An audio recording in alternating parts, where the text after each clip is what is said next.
ابتدا ہے رب جلیل کے بابرکت نام سے جو دلوں کے بھید خوب جانتا ہے۔ دیکھتی آنکھوں سنتے کانوں صابری میاں کا سلام پہنچے۔ ناظرین محترم، مولانا محمد امین صفدر اکاڑوی رحمۃ اللہ علیہ اپنی کتاب میں لکھتے ہیں کہ مجھے وہاڑی کے ایک گاؤں سے بڑا محبت بڑا خط لکھا گیا۔ مولانا صاحب، ہمارے گاؤں میں آج تک سیرت النبی صلی اللہ علیہ وآلہ وسلم پر بیان نہیں ہوا۔ ہمارا بہت دل کرتا ہے آپ ہمیں وقت عنایت فرما دیں، ہم تیاری کر لیں گے۔ میں نے محبت بھرے جذبات دے کر خط لکھ دیا کہ فلاں تاریخ کو میں حاضر ہو جاؤں گا۔ دیے گئے وقت پر میں ٹرین پر سے اتر کر تانگا پر بیٹھ کر گاؤں پہنچ گیا تو آگے میزبانوں نے مجھے ہدیہ پیش کر کر کہا، مولانا صاحب آپ جا سکتے ہیں، ہم بیان نہیں کروانا چاہتے۔ وجہ پوچھی تو بتایا کہ ہمارے گاؤں میں 90% قادیانی ہیں، وہ ہمیں دھمکیاں دیتے ہیں، نہ تو تمہاری عزتیں، نہ مال، نہ گھر بار محفوظ رہیں گے اگر سیرت النبی صلی اللہ علیہ وآلہ وسلم پر بیان کروایا تو۔ مولانا، ہم کمزور ہیں، غریب ہیں، تعداد میں بھی کم ہیں، اس لیے ہم نہیں کر سکتے۔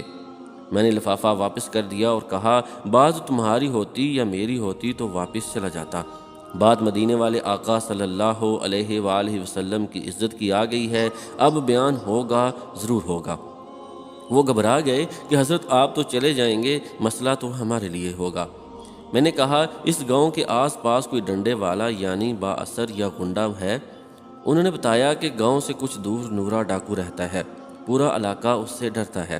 میں نے کہا، چلو مجھے لے چلو نورے کے پاس۔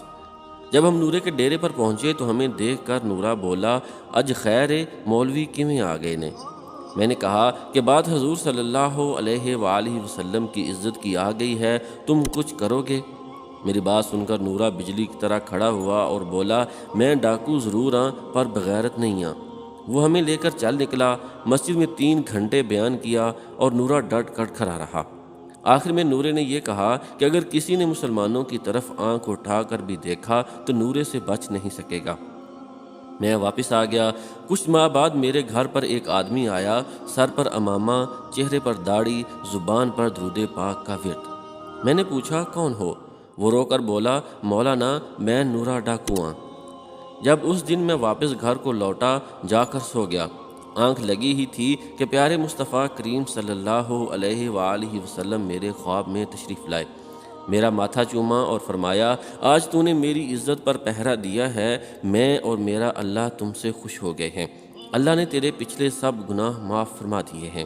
مولانا صاحب، اس کے بعد میری آنکھ کھلی تو سب کچھ بدل چکا تھا، اب تو ہر وقت آنکھوں سے آنسو ہی خشک نہیں ہوتے۔ مولانا صاحب، میں آپ کا شکریہ ادا کرنے آیا ہوں کہ آپ کی وجہ سے تو میری زندگی ہی بدل گئی، میری آخرت سنور گئی ہے۔